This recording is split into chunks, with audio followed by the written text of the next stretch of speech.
Iran ने अपने दो सबसे बड़े दुश्मन अमेरिका और इजराइल को लेकर बड़ा कदम उठा लिया है। ईरान ने साफ कर दिया है कि डोनाल्ड ट्रंप के पास अब एक ही रास्ता बचा है। अपनी मिसाइल पावर का जिक्र करके ईरान की लीडरशिप ने ट्रंप के सामने 3 विकल्प रखे हैं। ईरान का कहना है कि अगर अमेरिका ये विकल्प मान जाए तो इजराइल को बख्श दिया जाएगा। रिपोर्ट देखिए।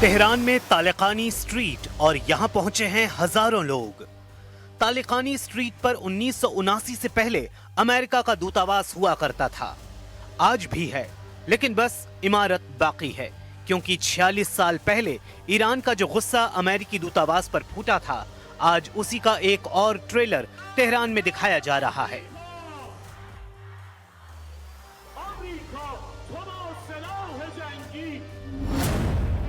ईरान ने बता दिया है कि उसका दुश्मन नंबर 1 कौन है, वो अमेरिका या फिर इजराइल है।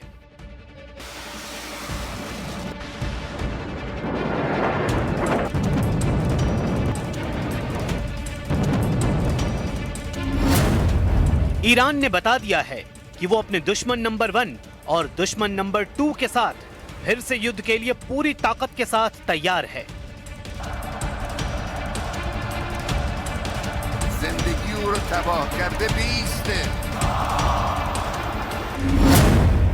ईरान के सर्वोच्च नेता अली खामेनेई ने कह दिया है कि ईरान झुकेगा नहीं, ईरान डरेगा नहीं और ईरान से अब कोई टकराएगा तो बचेगा नहीं। ईरान के नए तेवर को समझने के लिए वहां की राजधानी तेहरान चलिए। तेहरान के तालिकानी स्ट्रीट पर जमा हुए लोग देखिए और समझिए कि आखिर ईरान के लोग क्यों अपने दुश्मन नंबर 1 और दुश्मन नंबर 2 के खिलाफ इकट्ठा हुए हैं। इसकी पूरी डिटेल समझने के लिए देखिए कि 46 साल पहले 4 नवंबर 1979 को क्या हुआ था। सब कुछ फ्लैशबैक में है।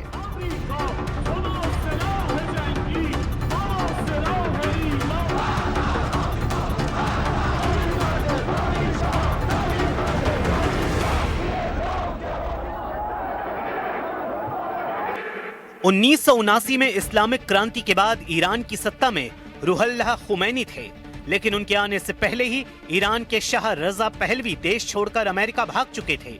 ईरान में रेफरेंडम यानी जनमत संग्रह या कहें कि रायशुमारी हुई। 98% लोगों ने कहा कि वो खुमैनी के साथ हैं। इस दौरान पता चला कि शाह अमेरिका भागने के साथ साथ ईरान के अरबों डॉलर की संपत्ति भी अमेरिका ले गए हैं। ईरान में हुई इस्लामिक क्रांति के वक्त 3 महीने के दौरान ये रकम बैंक से निकाली गई थी। शाह रजा पहलवी को अमेरिका ने पनाह दी तो ईरानियों का गुस्सा भड़का और फिर जब अमेरिका ने शाह को ईरान सरकार के हवाले नहीं किया तो तेहरान में अमेरिकी दूतावास पर हजारों लोगों ने हमला कर दिया। इस दौरान अमेरिकी दूतावास का स्टाफ, जिनकी तादाद 66 के करीब थी, उनमें से 52 लोगों को 444 दिन तक बंधक बनाकर रखा गया। ये ऐसी घटना थी जिसके बाद आज तक अमेरिका और ईरान के राजनयिक संबंध पटरी पर नहीं आए और न आने की उम्मीद है। इसकी वजह है ईरान ने अमेरिका को अपना दुश्मन नंबर 1 बता दिया है। ईरान ने कहा है कि जब तक अमेरिका इजराइल की मदद करना बंद नहीं करता, उसके साथ कोई बातचीत मुमकिन नहीं है। ईरान ने बता दिया है कि वो बिजली पैदा करने के लिए परमाणु कार्यक्रम जारी रखेगा और उसे कोई ताकत रोक नहीं सकती। ईरान ने कह दिया है कि अब अमेरिका को खाड़ी देशों से अपने सैनिक अड्डे खत्म करने पड़ेंगे। यहां से अमेरिका को हटना होगा। अमेरिका ने जून 2025 में ईरान की मिसाइल लॉन्च होते देखी हैं। इजराइल ने ईरान की मिसाइलों से अपने शहरों को उजड़ते हुए देखा है। ईरान की इस ताकत में 8 गुना इजाफा करने की तैयारी अब पुतिन ने कर ली है, क्योंकि पुतिन और खामेनेई के बीच एक डील ने रूस और ईरान के हर दुश्मन को चारों खाने चित्त कर दिया है। इसलिए कहा जा रहा है कि ईरान को पुतिन वाली बड़ी ताकत मिलने जा रही है। खामेनेई और उनके कमांडरों का रुख देखकर साफ लग रहा है कि ना अमेरिका ना ही इजराइल के लिए ईरान से निपटना आसान होने वाला है, क्योंकि एक तरफ रूस से भारी समर्थन मिलने के बाद ईरान लगातार अमेरिका को आंख दिखा रहा है, तो दूसरी तरफ इजराइल के लिए उसने अपनी नई मिसाइल तैयार करके रखी हुई हैं।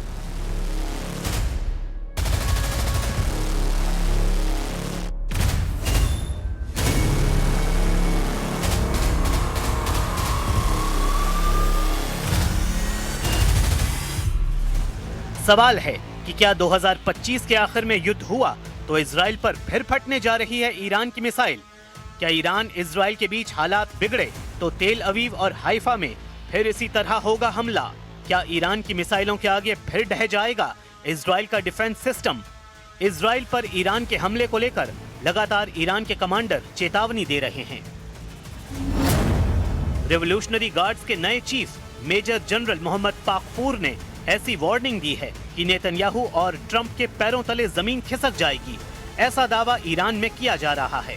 कमांडर पाकपूर ने कहा है कि अगर इजराइल ने ईरान पर फिर हमला करने की गलती की तो ईरान की सेना इजराइल के लिए जहन्नुम के दरवाजे खोल देगी। मेजर जनरल पाकपूर की वार्निंग बता रही है कि ईरान ऑपरेशन ट्रू प्रॉमिस 4 को अंजाम देने के लिए पूरी तरह तैयार है। ईरान के इस बहुत ही ताकतवर कमांडर की वार्निंग डराने वाली है। सर्वोच्च नेता अली खामेनेई की चेतावनी के साथ साथ एक कमांडर ने डबल फ्रंट वाली चेतावनी दी है और कहा है कि 13 दिन के युद्ध के बाद अगला हमला दुश्मनों की जड़ें हिला देगा।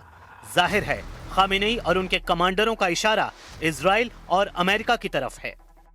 मेजर जनरल मोहम्मद पाकपूर को मेजर जनरल हुसैन सलामी की मौत के बाद IRGC का कमांडर बनाया गया है।